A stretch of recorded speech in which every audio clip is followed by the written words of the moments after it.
With the setup complete, it's time to gather those images from Drive.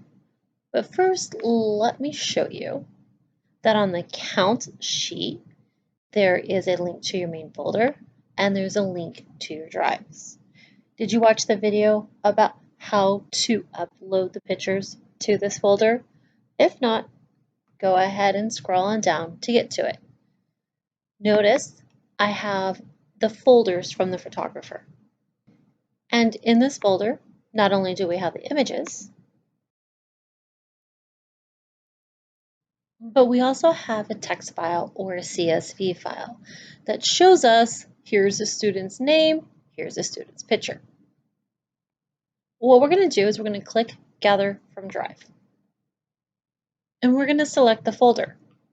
Remember, it's called Drive Images. I'm going to click Enter. I'm not going to click on that link. And I'm going to select the folder. Down on the bottom, you have a message saying that it's processing. If you have only a few pictures, it will take a short time. But if you like my school and have over 600, 700 students and staff, it's going to take a moment. We are creating an elementary yearbook. Therefore, we need image, section, last name, first name, subsection, and role. If you don't have a role, that one is okay. This right here is my image. So I'm going to select image name. If I use my tab button, it moves me to the next column. This right here is my section. Sophia, Owen, and Noah, those are first names. If I press the letter F, I can just select first name. Garcia, Mateo, Medina, oh, these are last names. And this is my subsection. I can click on the down arrow or I can press S twice. And I come down and do roles.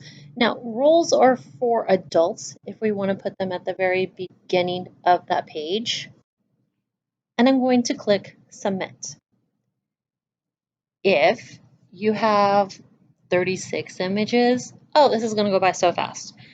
But if you have a very large file, it's time to get up and get some coffee. So go ahead and do that now. Now, do you see the pink and the red? This is what happened. This student, whose name is Sarah Martinez, took retake photos.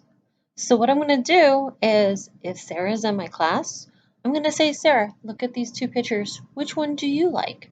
Or I'll make the decision myself. I like the one in row 2.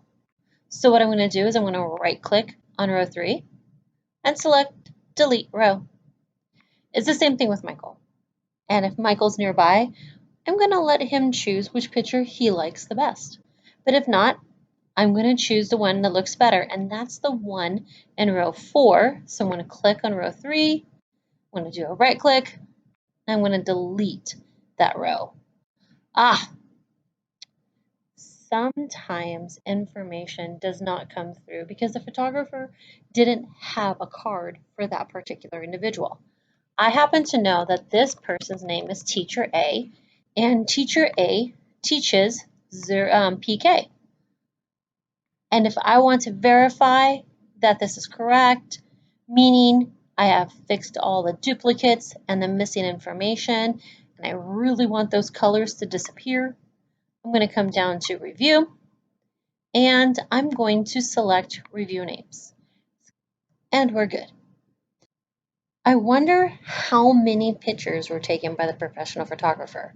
If I go to the count sheet and I look in B6, I see that we have 715 students. But you know what? We should have 731 students and staff. So watch this next video to see how we upload individual pictures.